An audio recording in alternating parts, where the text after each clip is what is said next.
doctor Armando Villegas. Bueno, pues muchas gracias a ustedes por asistir a este coloquio, gracias a los organizadores, a Víctor, que tomó a su vez una sugerencia de Ana María Martínez para invitarme a dar esta plática sobre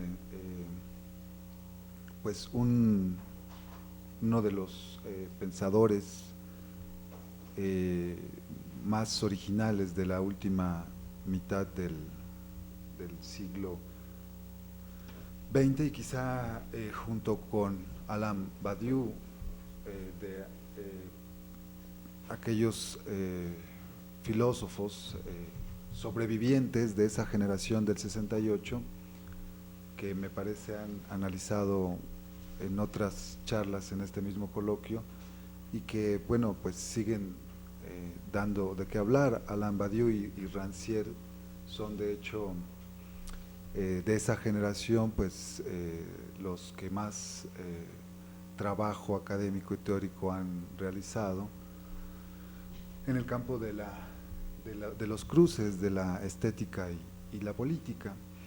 Y me parece que en el caso de Rancière, dado que su figura empezó a sobresalir, porque en esa constelación de pensadores franceses de los 60, pues Foucault, Derrida, Barthes, el mismo Althusser, era pues difícil sobresalir.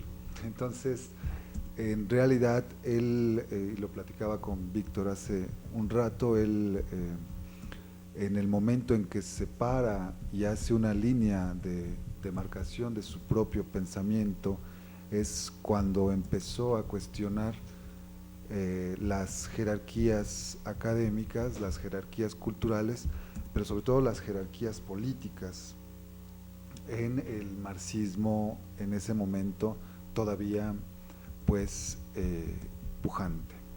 Entonces él pasó mucho tiempo para que, repito, su figura empezara a sobresalir por el hecho de que desarrolló un trabajo muy largo sobre política, hasta que logró escribir un texto que yo creo es su texto más importante, que es el texto de El desacuerdo, filosofía y política, en donde justo plantea la relación de la estética y la política. Y lo hace a partir de una idea muy original, es decir, recuperando el uso de los términos como algo que debía ser revisado en función de la significación misma de las palabras, en el caso de la estética, y no tanto como disciplina que piense la cuestión de las prácticas artísticas, que pues sabemos a partir del romanticismo y los textos de Schiller, de Fichte, demarcaron la estética como, digamos, subdisciplina filosófica, de la cual, bueno, pues después se derivaron muchas otras subdisciplinas, como la teoría del arte, la filosofía del arte, etcétera, etcétera.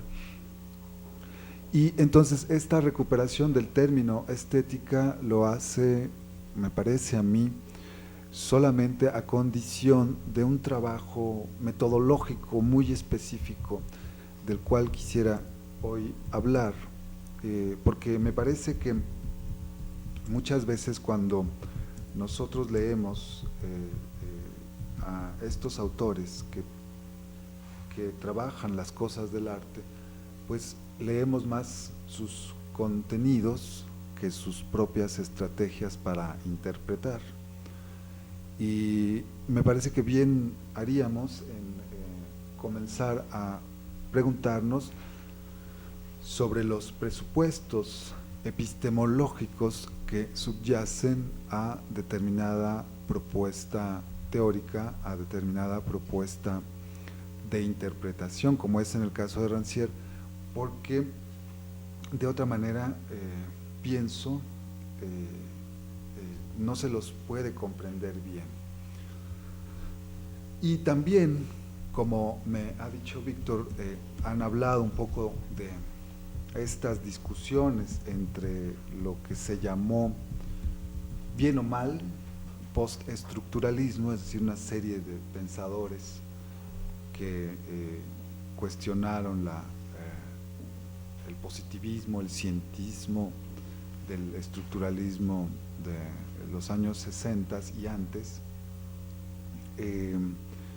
Lo que se llamó bien o mal postestructuralismo pues tiene que ver con ciertas discusiones que estaban rondando en nombres propios y en prácticas que estaban muy situadas y contextualizadas, y esas prácticas pues estaban en París, ¿no? Si nosotros revisamos, por ejemplo, un video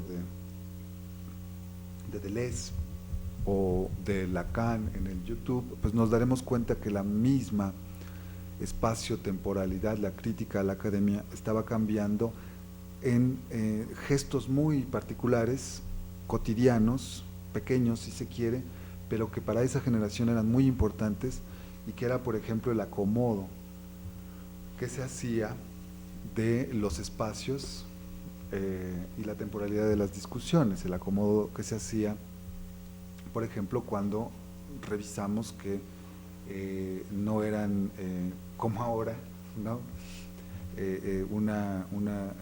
Pláticas en donde había una división, digamos, de la mesa en este caso, entre quien escuchaba y quien hablaba, sino que más bien se acomodaban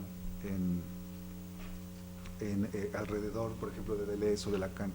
Y ese pequeño gesto de horizontalizar el espacio era un pequeño gesto, pero muy importante para horizontalizar el saber, ¿no? Y claro, bueno, Rancière, que fue uno de los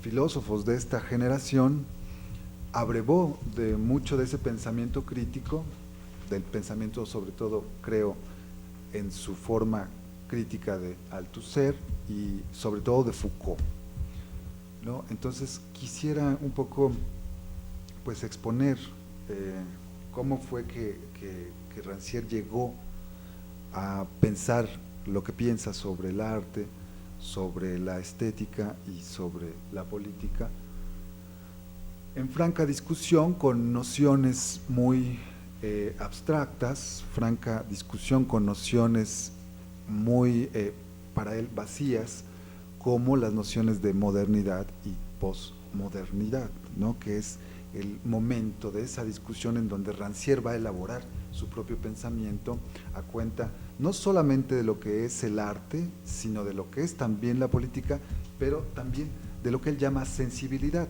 que por eso es importante que Rancière vaya al término griego de aistesis y relabore a partir de ahí, ¿sí?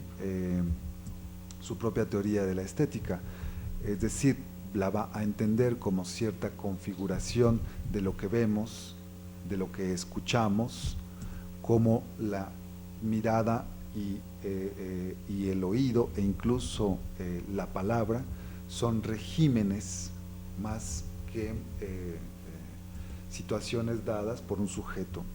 Entonces eso me parece muy importante porque va, por supuesto, a la conceptualización que hizo el siglo XVIII de la estética como teoría de la sensibilidad, es decir, teoría de las categorías espaciotemporales del sujeto humano, pero también va al origen mismo de la palabra, y es, me parece, ojalá lo logre explicar bien, su lectura de los griegos, lo que lo hace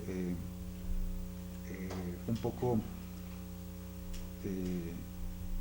construir su propia lectura de la tradición filosófica.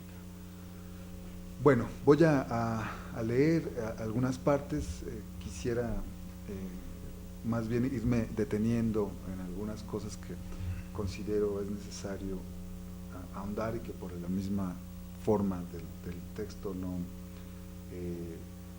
he podido desarrollar, ¿no? Pero bueno, desde hace varios años el pensamiento de Jacques Rancière fue introducido en América Latina con el sello de una nueva y radical crítica al pensamiento jerárquico y como un dispositivo teórico que presta sus servicios a la emancipación política. Es decir, muy rápido el pensamiento de Rancière fue acogido en círculos intelectuales principalmente de izquierda en América Latina, ¿no? Y fue introduciéndose cada vez más sus textos, sus traducciones en Chile, en Buenos Aires, aquí mismo en México, que eran leídos por círculos que antaño podríamos haber llamado pues de izquierda, ¿no? Sin embargo, sus trabajos no pueden entenderse sin una revisión de las formas en que aborda las problemáticas, es decir, de los principios con los cuales estudia sus objetos. Ello tiene que ver con una estrategia de análisis muy parecida a la del primer Foucault, aplicada al ámbito ya no de la epistemología y la ciencia, sino al de la estética y la política. Si bien es cierto que él llama políticas estéticas a ciertas formas de la mirada que se suceden en el espacio y en el tiempo, lo cierto es que su trabajo, el mismo, puede ser considerado una política de la estética. Es decir, no solamente el objeto que describe es una política de la estética, como pienso explicar más adelante, sino que su trabajo mismo es una intervención política, porque en la teoría, en la estética misma, reconfigura el espacio de visibilidad y hace ver nuevos objetos, ¿no? Antes de pasar a lo problemático que resultan sus contenidos, a sus reelaboraciones conceptuales de lo político, de la emancipación, de la igualdad, del arte, o su particular modo de lectura de los griegos, quiero referirme a sus estrategias de análisis que él mismo fue pensando desde su primer gran trabajo, El desacuerdo, filosofía y política. Estrategias que, publicado en los años 90, estrategias que por otro lado son el resultado de la discusión que abrió con sus 11 tesis sobre la política. En muchas entrevistas, Rancière aclara lo que intenta hacer como si no se lo hubiese comprendido, o como si se le estuviera haciendo una lectura en donde se acomoda el viejo pensamiento marxista y anarquista a sus propios trabajos.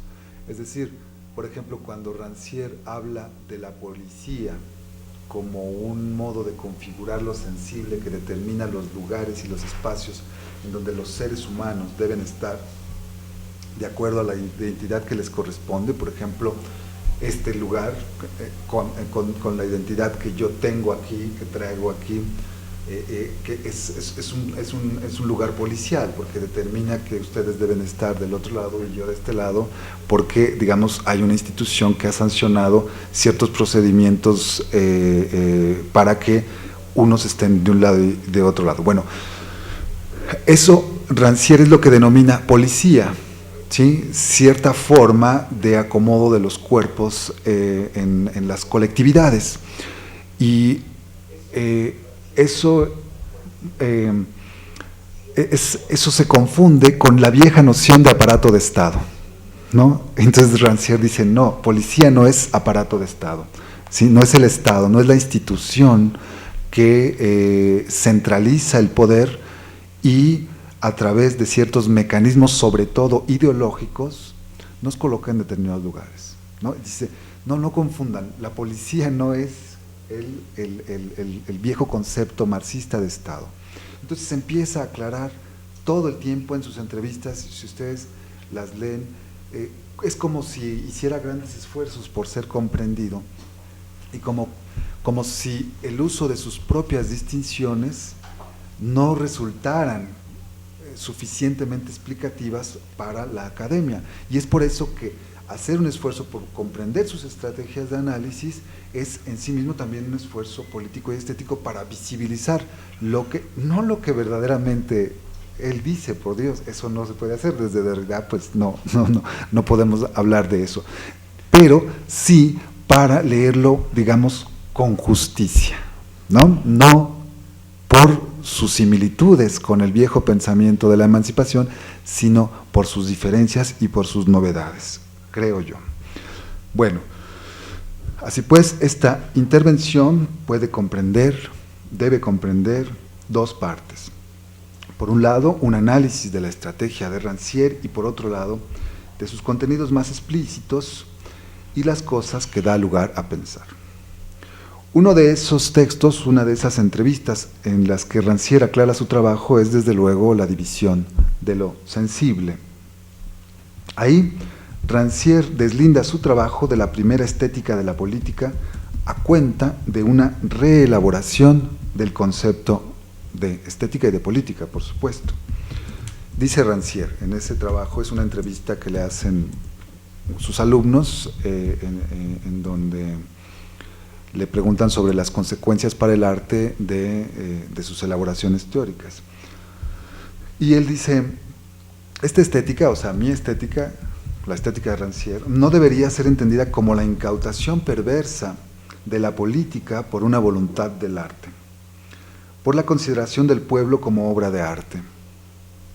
Si queremos una analogía, estética debe ser entendida en un sentido kantiano, reexaminada quizás, dice, por Foucault, ahora voy a hablar por qué, como el sistema que determina a priori lo que se presenta en la experiencia. Eso es, digamos, una de tantas definiciones, porque Rancière ha aclarado tantas veces esto, que bueno, luego se van diseminando también ciertos significados de la palabra en el mismo corpus teórico de los trabajos de Rancière.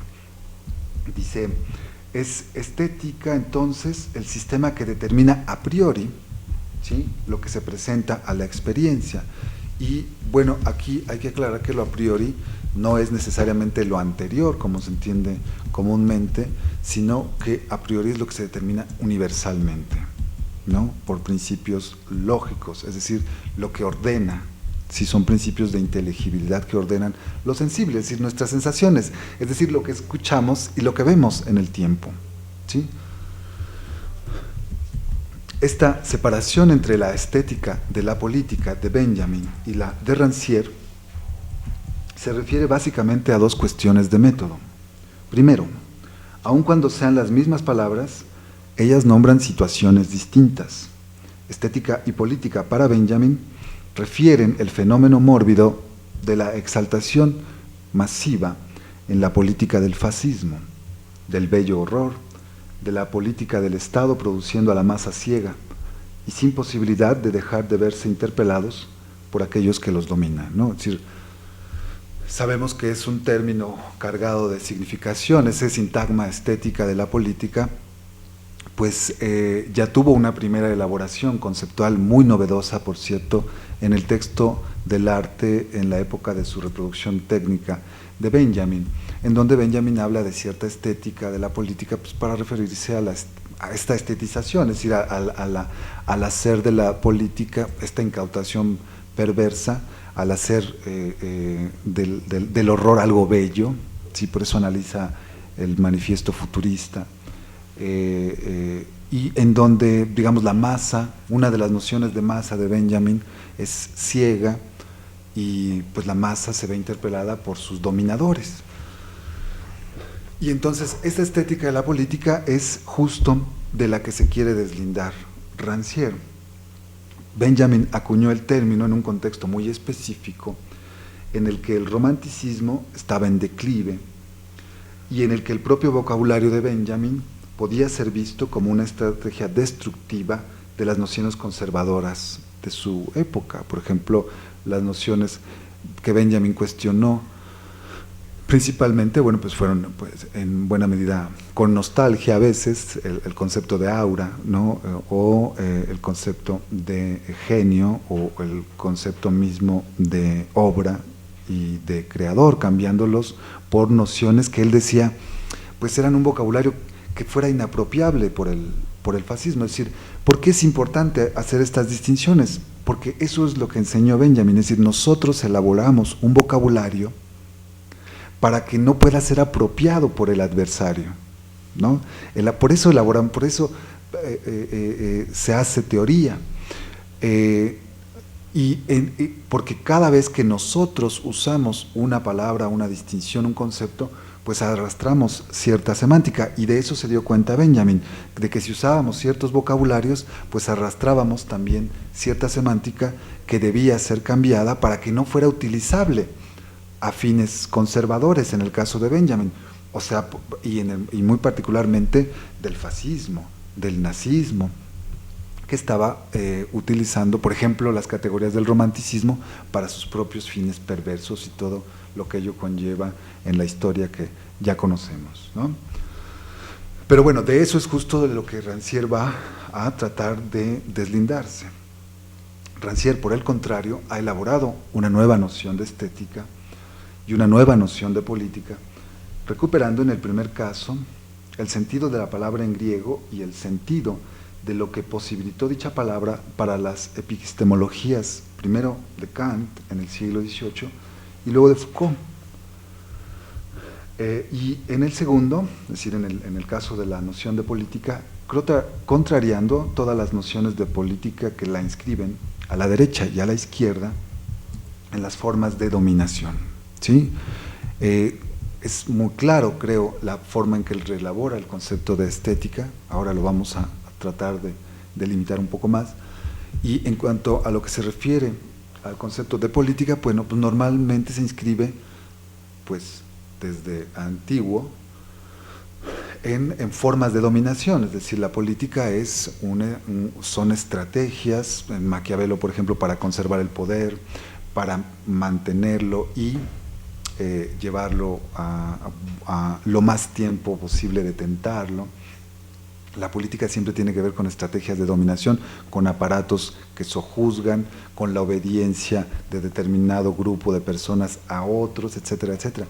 Y dice Rancière, bueno, vamos a ver qué tan cierto es esto en los mismos textos del comienzo de nuestra tradición política. Vamos a ver si es cierto que esta palabra política puede ser transformada, violentada, yo diría, para que signifique otra cosa de lo que normalmente le hacemos significar. La segunda cuestión de método que determina toda la teoría estética de Rancière, la segunda cuestión es de método y determina toda la estética de Rancière. No se trata de pensar en términos de temporalidad, ¿sí? O mejor dicho, en términos en que en los que las épocas se suceden unas a otras. Las categorías de la historia del arte, pero también de la historia política y cultural, son puestas en cuestión al afirmarse que lo que importa es determinar las condiciones a priori, ¿sí?, que hacen que algo se vuelva objeto de preocupación. Esto es muy importante. Es decir, a Rancière le interesa no tanto ubicar la historia como una temporalidad abstracta, como pudiera ser la noción de renacimiento, de modernidad, de posmodernidad, etcétera, etcétera, sino ir al suelo que sustentan esos enunciados, ¿sí? Lo que Foucault llamó arqueología, es decir, las condiciones a priori que hacen que dichas cosas se vuelvan preocupaciones, ¿sí? Porque, pues, y aquí también hay que ser justos con Foucault, porque Rancière está, por alguna razón, mucho menos dispuesto a reconocerle a Foucault cosas que él mismo suscribe. Cuando Foucault analiza las ciencias humanas, es decir, las ciencias que aparecieron en el siglo XIX, las ciencias del hombre, la antropología, la etnología, las distintas psicologías, ¿sí? Incluso el psicoanálisis, etcétera. Lo que él hace es decir que ellas fueron posibles a través de combinaciones de masas discursivas, es decir, de enunciados, no de sujetos, no de gente que de repente se le ocurrió, como nos cuentan la historia, descubrir algo, ¿no? No es la historia del descubrimiento, no es la historia de los padres, el padre de la biología, el padre de Pasteur, el padre de la física moderna, el padre de la física contemporánea, no la historia de sujetos que hacen una investigación y que ellos solitos van haciendo sus propias elaboraciones históricas. No, Foucault va a hacer un estudio, un análisis de las combinaciones de enunciados que en determinado momento histórico posibilitan una disciplina, ¿sí? Y eso Foucault lo llama a priori históricos, es decir, en algún momento se conjuntan formas de interpretar, por ejemplo, el concepto de trabajo, y entonces puede surgir el pensamiento marxista, no por la inteligencia de Marx, claro, también, porque hay que reconocerlo, era muy inteligente, pero sobre todo porque se combinan masas de enunciados, ¿sí? Por ejemplo, podríamos hablar hoy de que hoy hay una combinación de los enunciados sobredeterminada de las ciencias biológicas, ¿no? Neurobiología, biología genética, etcétera, etcétera. Entonces, eso posibilita las disciplinas y las subdisciplinas. Y a eso Foucault le da el nombre de a prioris, ¿sí? A prioris históricos, condiciones de posibilidad, es decir, lo que está en el suelo del pensamiento, no la superficie, sino lo que está abajo, y a eso le da el nombre de arqueología. Cuando Rancière empieza a analizar la estética, se da cuenta que puede aplicar estas mismas distinciones al análisis de la experiencia, de la sensibilidad.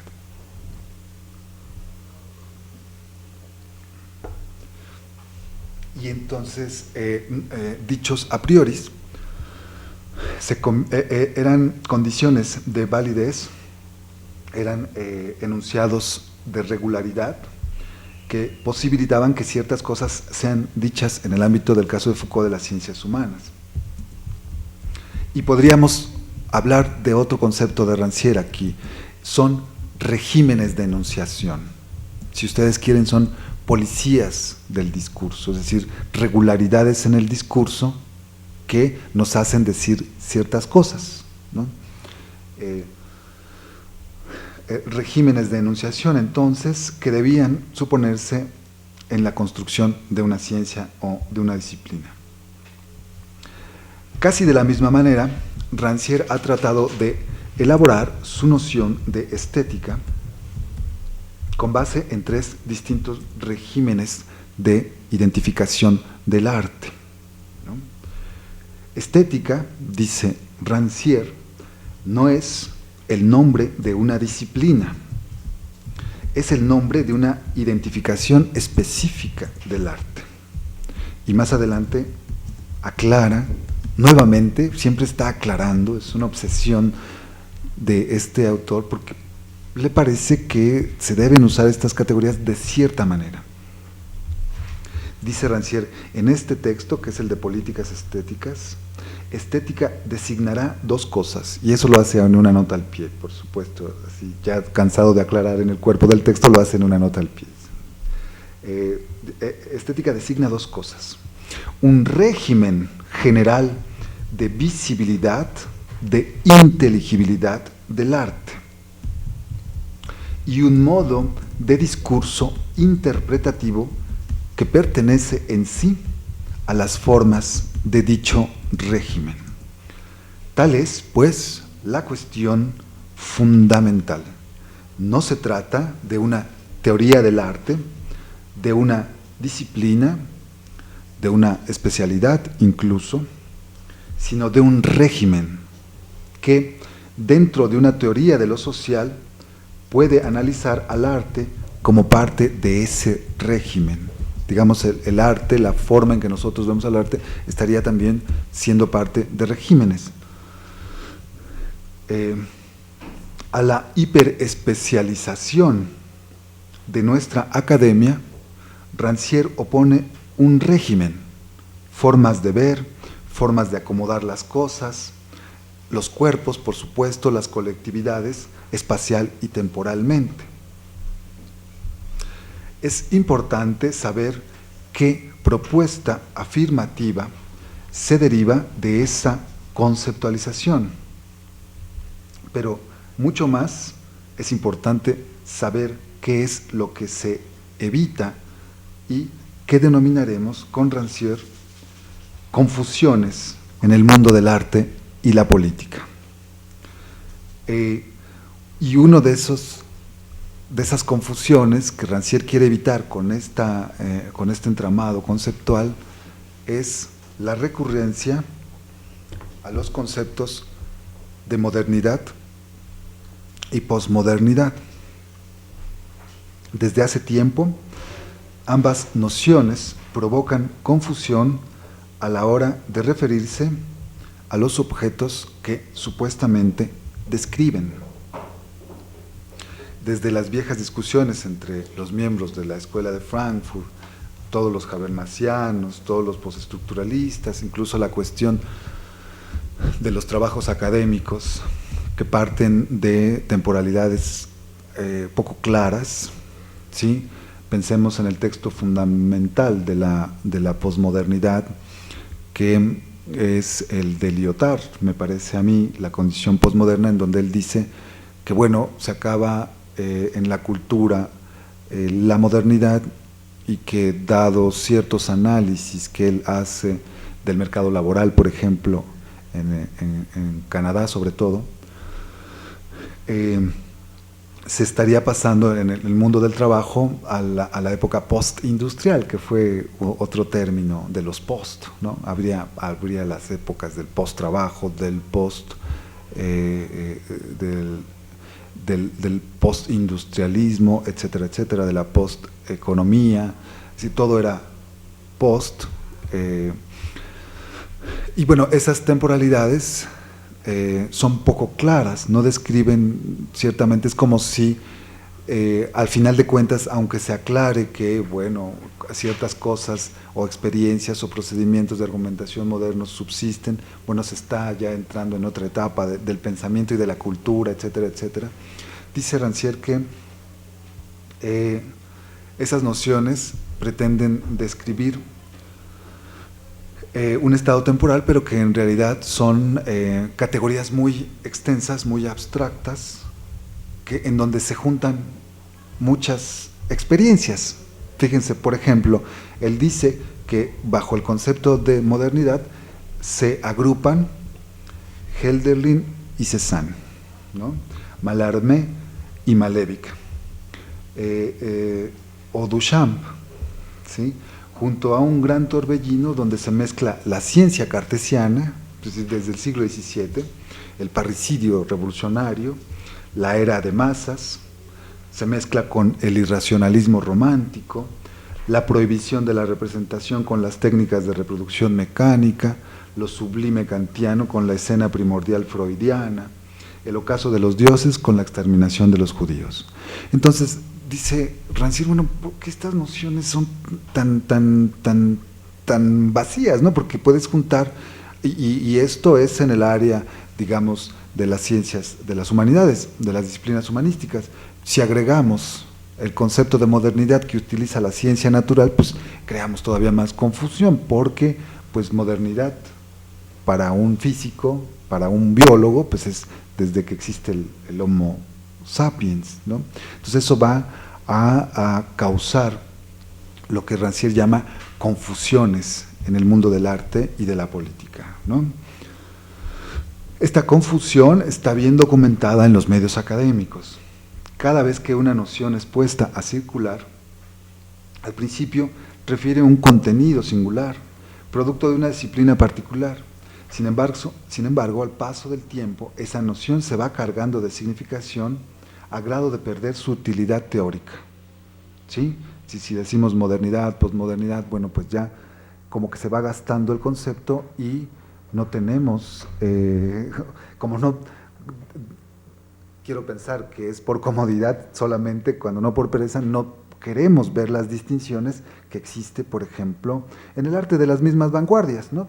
Se engloba, por ejemplo, el concepto de vanguardia a un conjunto de experiencias de grupos artísticos a principios del siglo XX, pero que eran muy distintos entre sí.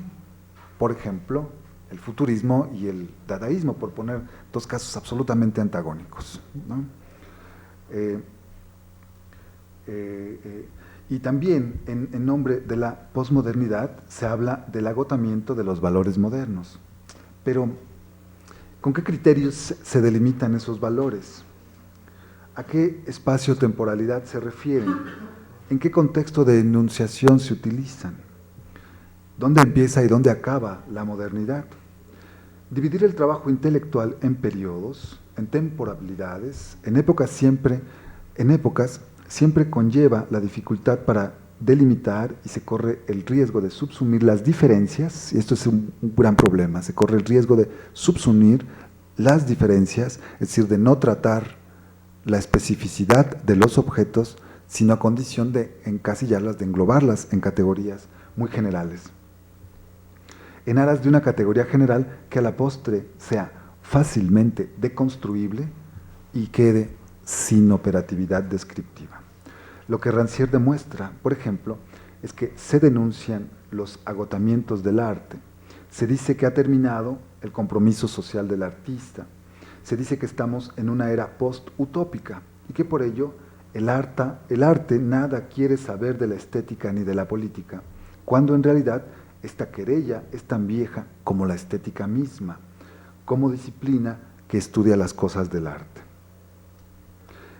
Desde que se instaura la categoría de posmodernidad, la estética, dice Rancière, sería el discurso mediante el cual la filosofía desvía un proyecto en provecho propio, desvía el proyecto del arte en provecho propio y le da un nuevo sentido a las obras de arte y de los juicios de gusto.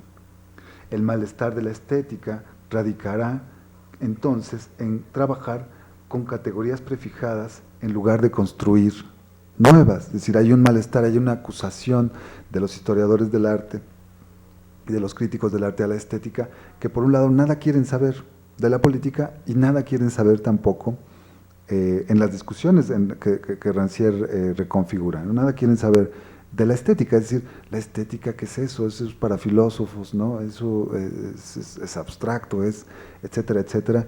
Eso implica que no una liberación del arte, sino su sometimiento a esas categorías. Entonces, hay una denuncia de la estética se convierte en malestar, pero porque utiliza esas categorías, ¿no? Esas categorías abstractas, dicen.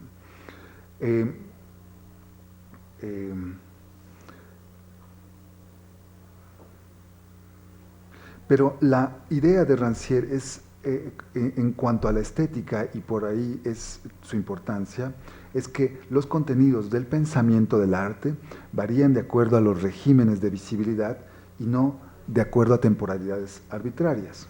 Es decir, pongamos por caso los mismos que analiza el autor, ¿sí?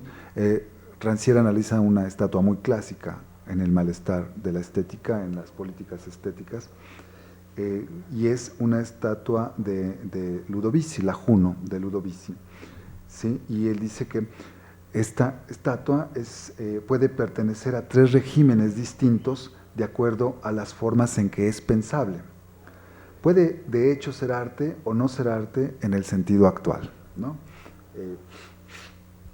Dice Rancière, fundar el edificio del arte significa definir un cierto régimen de identificación del mismo arte. La misma estatua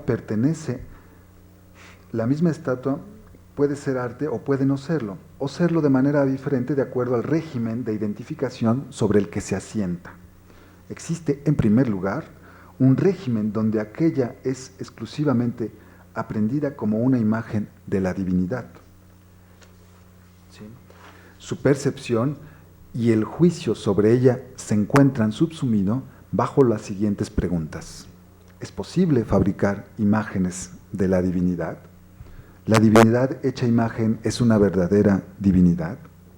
Y si lo es, ¿se encuentra representada como corresponde? En este régimen no existe, propiamente hablando, arte, sino imágenes que son juzgadas de acuerdo a su verdad intrínseca y de sus efectos sobre las maneras de ser de los individuos y de la colectividad. Termino aquí la cita de Rancière. A este régimen, Rancière le da el nombre de régimen ético de las imágenes, ¿sí? Que no es el régimen antiguo, no es la época antigua, podríamos decir, sino es un régimen de visibilidad que se superpone, se diferencia de los otros regímenes, sino formas de visibilidad. Pues. Dice, en otro régimen de visibilidad, la diosa es liberada del juicio ético y dejada en manos de los cánones estéticos, de su forma, de su apariencia verosímil, de su perfección, de su expresividad, que determinan la destreza y la capacidad de un experto, el artista. Este régimen es el representativo, que identifica las cosas del arte con parámetros ajenos a la obra misma y con una normatividad surgida de los expertos. ¿Sí? Repito, no son temporalidades, sino formas de mirar el arte. Que sí, claro, tienen fechas, pero que pueden superponerse, sobreponerse, subsistir, desaparecer, volver a entrar, etcétera, etcétera.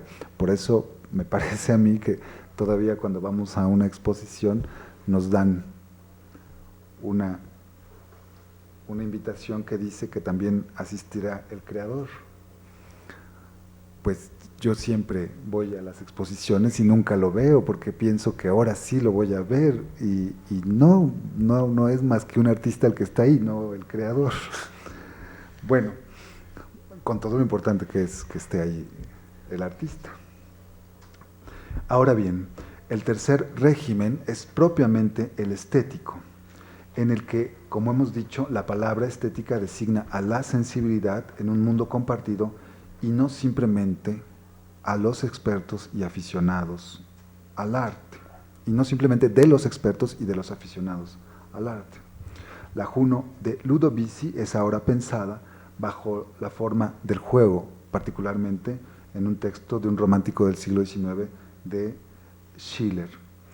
El juego libera a la diosa de los cánones de la representación, que en otro régimen estaría marcado por la representación. La estatua ahora es una apariencia libre, dice Schiller, pertenece a una nueva configuración de lo sensible. Tal y como es pensada por Schiller, la estatua suspende las oposiciones entre apariencia y realidad, entre una forma activa impuesta y una materia pasiva. ¿Por qué esta suposición, dice Rancière, funda en sí misma un nuevo arte de vivir, una nueva forma de la vida en común? En otras palabras, ¿por qué una cierta política es consustancial con la definición misma de la especificidad del arte dentro de un régimen? La respuesta, en su forma más general, se enuncia de la siguiente manera. Porque define los objetos del arte por su pertenencia a un sensorium diferente del de la dominación. Y entonces tenemos tres regímenes que sin lugar a dudas pueden ser identificados con temporalidades, pero lo que dice Rancière, bueno, esas temporalidades antes de ser temporalidades abstractas son conjuntos de enunciados que buscan pensar lo que hoy se llama arte como otra cosa, que no es propiamente arte. Voy a hablar después de las ventajas que supone este análisis. Tenemos tres regímenes entonces, el régimen ético, que otra vez muchos identifican, bueno, el régimen ético pues es el régimen teológico de los griegos y de la Edad Media, ¿no? El régimen representativo pues es el régimen de la modernidad y el régimen estético es el régimen contemporáneo. Y diría Rancière otra vez, ¿por qué confunden los conjuntos, lo que hace posible que algo sea pensable con épocas, ¿no? Con el viejo concepto de época del siglo XIX? Bueno, esta cita es importantísima, la que acabo de referir. Aparentemente, el libre juego nada tendría que ver con la política del arte. El espectador que ve a la diosa desligada de la comunidad ética pero también de los criterios de la representación, no puede sino parecernos apolítico, ¿no? La vieja idea de la contemplación. Y diría Rancière, sí, siempre y cuando entendamos a la política como el ejercicio del poder sobre las poblaciones, como la legitimación que se da a ciertos individuos y los procedimientos con los que se obtiene el poder.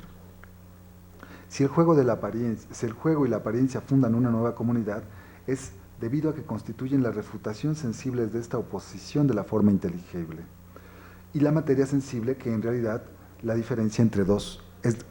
es la diferencia entre dos humanidades, es decir, la materia inteligible, la inteligencia dominando a la materia, que son dos humanidades distintas que configuran el régimen representativo del arte, ¿no? Quiero explicarme en esto. Esto quiere decir que los dominados son la materia y que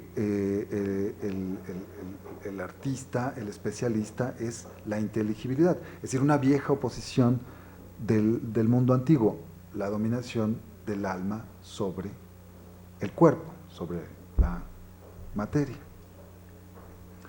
Rancière ha insistido y reelaborado el concepto de política, sustrayéndole el de dominación, o sustrayéndolo al de dominación. No hay política porque haya poder en su acepción estatal. Hay política porque se establece una nueva configuración de lo sensible, formas de subjetivación que refutan ese orden sensible. Pero debemos dejar en claro que esta política nada tiene que ver con la idea de la derecha o de la izquierda. No se hace política por pregonar determinada posición ideológica, sino por reconfigurar la sensibilidad. Y esto es bien importante. Es decir, no hacemos política porque estemos en algún punto del espectro ideológico, a la derecha, a la izquierda, etcétera, etcétera. Hacemos política porque se reconfigura la comunidad, se reconfigura el orden en el que se acomodan los cuerpos. Voy a poner un ejemplo que el mismo autor pone. Él piensa que para Platón, por ejemplo, en el texto de la República, hay ciertas subjetividades. Cuando Platón habla de la ciudad y cómo se conforma una ciudad, dice, bueno, ¿qué necesitamos para hacer una ciudad? Y él empieza con 4 sujetos, 4 subjetividades: el artesano, el labrador, el tejedor y el arquitecto, ¿no? Entonces, cada uno de esos nombres propios designa no solamente una persona, ¿sí?, sino que designa una subjetividad, un modo de ser y de estar en la comunidad. Cada uno de esos nombres propios designa también un lugar correspondiente. Y cuando dice Platón, ¿por qué el artesano no puede hacer política? Bueno, pues es porque no tiene tiempo. ¿A qué hora va a hacer los zapatos de los demás, por ejemplo? Si va a la asamblea, ¿sí? Bueno, dice Platón, por lo tanto el artesano, y eso es la justicia en Platón, que cada quien haga lo que le corresponde de acuerdo a su subjetividad y a su naturaleza. Bueno, ahí hay un modo de configurar la sensibilidad, ¿sí? Y ese modo de configuración de la sensibilidad está ligada a jerarquías, a división. El marxismo lo llamó división social del trabajo. Si tú haces una cosa, no tienes tiempo de otra cosa. ¿Cuándo se hace política? Cuando un sujeto es arrancado de esa evidencia que le prefigura el orden sensible. Es decir, cuando el artesano, en lugar de ir a hacer zapatos, va a la asamblea. Ese gesto, ese cambio de lugar, es en sí mismo ya un acto o la actualidad de la política. Entonces, por tanto, la política no tiene que ver con formas de dominación. Tendrá que ver, acaso, con modos en los que nuestra experiencia se reacomoda. O diríamos, no solamente con formas de dominación, sino básicamente con formas de estar en la colectividad. Por eso cuando el arte relacional dice, no, nosotros no queremos hacer arte político, dice Rancière, pero pues sí es lo que están haciendo, porque están proponiendo una nueva comunidad, una nueva forma de vida, que ellos llaman ética, pero que en realidad es política. Y que esto además no es propiamente algo que sea nuevo, pues desde antiguo, lo que se llamó arte de vanguardia, quería hacer aparecer lo nuevo en el discurso, pero también en la vida, ¿no? Por eso su liga con los comunistas, porque tanto el comunismo como el vanguardismo, otra vez cierto vanguardismo, querían hacer parecer lo nuevo en el discurso y también en la vida, las artes decorativas, etcétera, etcétera, el mobiliario, la escuela de Bauhaus, ¿no? Es decir, nuevas formas de vida. Eso es, digamos, por llamarlo de alguna manera, arte político, no en el sentido de que configura una ideología determinada, sino en el sentido de que cambia la espaciotemporalidad. Por ello hemos insistido en que sí, Rancière es en todos sentidos un pensador de la emancipación, pero no se lo comprende si no se atiende a sus estrategias de análisis. Buena parte de su trabajo, de hecho, en un principio extrajo conclusiones críticas ahí donde el pensamiento de la liberación incurría él mismo en jerarquías aristócratas e intelectuales. Por ejemplo, en su discusión con Althusser, es decir, cuando Rancière elabora su noción de estética y de política, en realidad está pensando en lo jerarquizante que es también cierto pensamiento de la emancipación, en particular el de Althusser, ¿no? Por ejemplo, a cuenta de la distinción entre ideología y ciencia que fue severamente cuestionada. Por un lado, se dice, los dominados no pueden liberarse a causa de que están ideologizados, dice. Pero por otro lado, están ideologizados a causa de su propia dominación. Y entonces se cae en un círculo vicioso, es decir, no pueden emanciparse porque no saben. No saben que deben emanciparse. Es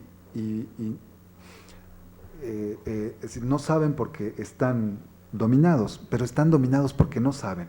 Y entonces tiene que venir algo exterior, el pensamiento, otra vez la forma sobre la materia, la inteligibilidad sobre el cuerpo, el alma sobre el cuerpo, tiene que venir algo exterior a decirles cómo deben hacerlo.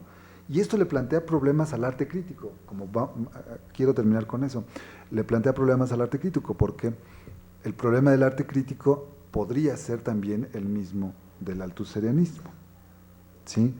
Que para Rancière no es decir, pero con eso voy a terminar, ¿no? Entonces, esa es la crítica radical que hizo Rancière a este pensamiento que hoy pues sigue funcionando, es decir, la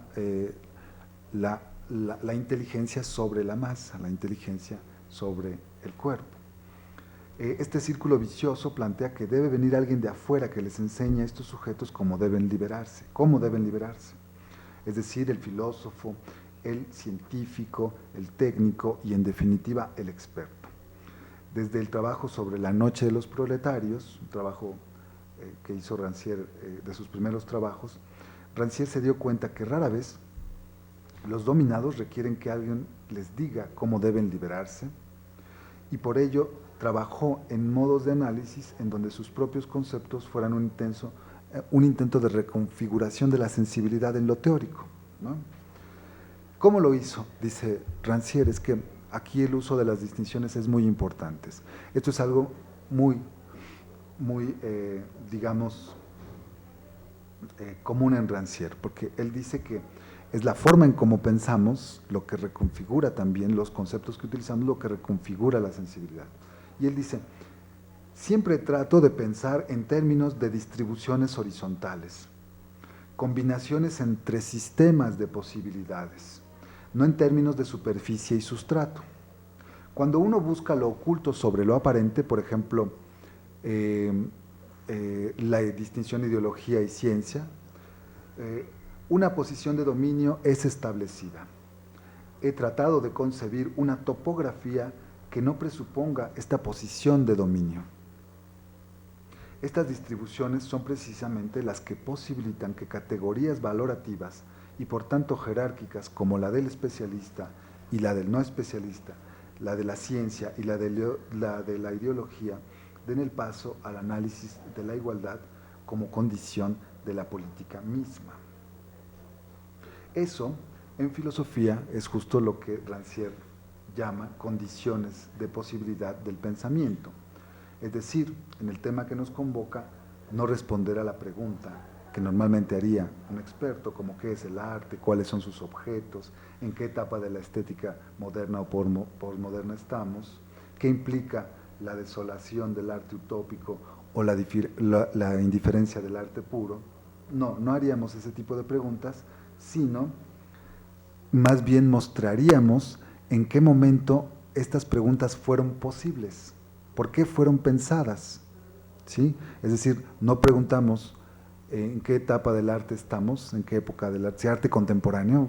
¿Alguien puede decirme aquí qué es el arte contemporáneo? Son experiencias hiperdistintas, ¿sí? Sino cómo surge la posibilidad de que alguien se interrogue por la contemporaneidad del arte. Es decir, eso se llama como reconstruir principios de inteligibilidad que hacen posible estas preguntas. Bueno, hay dos consecuencias en esto. Con esto voy a terminar.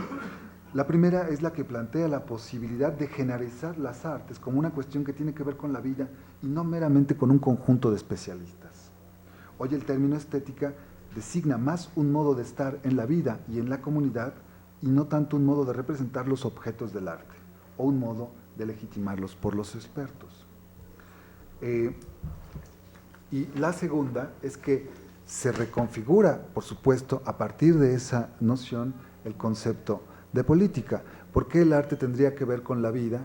Porque el arte tiene que ver con la política, es decir, no están separados. ¿Y por qué el arte tiene que ver con la estética? Porque la estética y el arte no son disciplinas para técnicos, son formas de hacer y de estar en la comunidad. Y entonces dice